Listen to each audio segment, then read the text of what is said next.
Apart from testimony by Yakhe Kwinana today, the week has delivered some astounding testimony, or lack thereof, for some analysts. Political analyst Sandile Swana joins me now. Sandile, thanks very much for your time this afternoon. So I want to go back to testimony earlier in the week. Do you think that Dudumieni's testimony, or rather lack thereof, paints a picture of her as a guilty person trying to hide something? Thank you so much. I don't look at it that way. Let us remember that this thing, the way we've chosen to do it, it's a legal process. In our law, nobody has got a duty to prove that they are innocent. The state which accuses anybody of any particular crime has got the duty to investigate and prove beyond all reasonable doubt that indeed this person is guilty of a crime. And you, as the suspect or the accused, you have no obligation to assist the prosecutors or even to incriminate yourself. So Dudumieni and her lawyer chose a strategy that the evidence leaders must prove their case themselves. They are not going to help them. So it's a legal strategy. There's nothing more to it. So coming to today's testimony, former South African Airways Technical Chair and SAA board member Yakhe Kwinana continued her testimony today. This after the flabbergasting #FatCakes example used earlier in the week. How do you feel she represented the abilities not only of a chartered accountant but also of a board member of a state-owned enterprise? Thank you so much.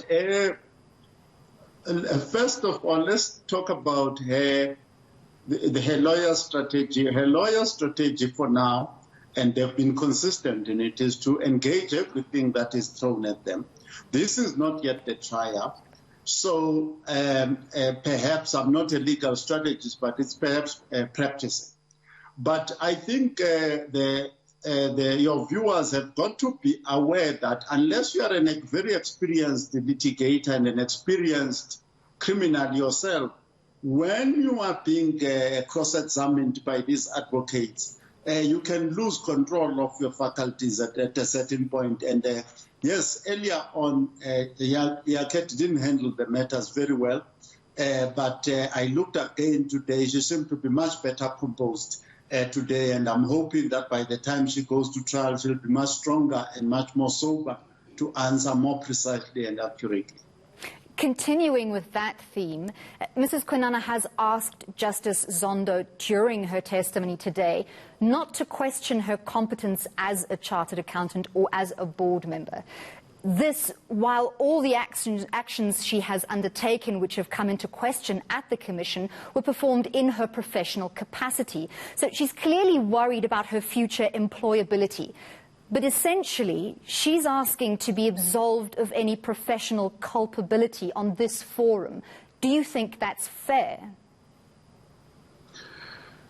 You know, there are two cases you have to bear in mind. The one of Anlie Hattingh, and as far as I'm aware, Anlie Hattingh is a CA. In the wake of all this state capture and related activities from the legal perspective and other perspectives, Anlie Hattingh lost his CA status. So Yakhe Kwinana is well placed to lose her status as a CA. So that is an issue.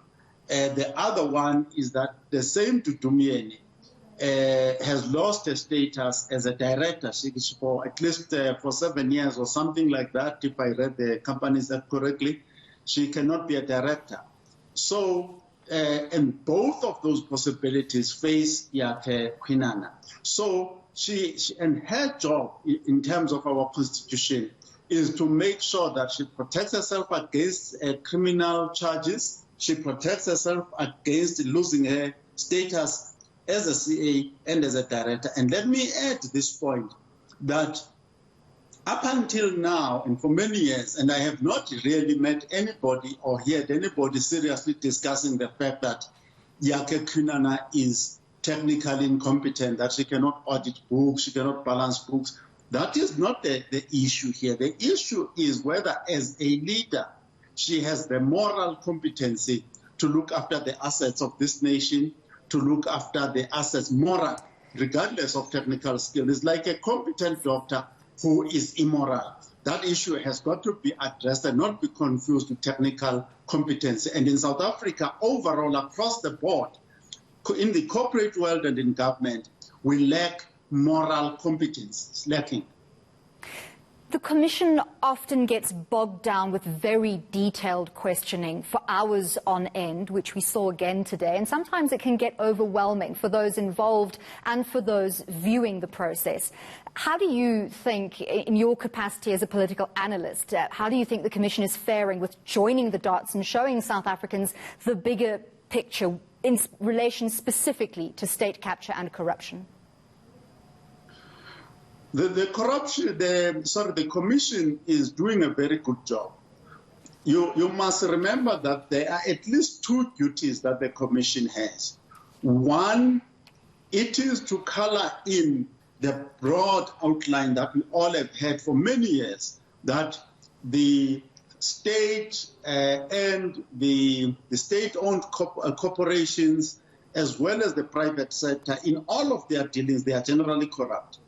But what we did not know are the nitty-gritties. So what the Zondo Commission is doing is to actually join the dots and color in the parts that we have not been seeing clearly. But on the part of the detail, you must remember that a lot of this, the origins of this commission, was actually more of a criminal commission to investigate crime, fraud, money laundering, and that sort of thing, based on the alleged corrupt relationship by the public protector and by Musi Maimane of the DA and Father S. Maebe, that there is this corrupt family, the Gupta family, working together with the Zuma family, that are corrupt. So once somebody accuses anybody of a crime, then every detail matters. Otherwise, you cannot prove the crime. Well, thank you very much for your analysis. That was Sandile Swana, a political analyst.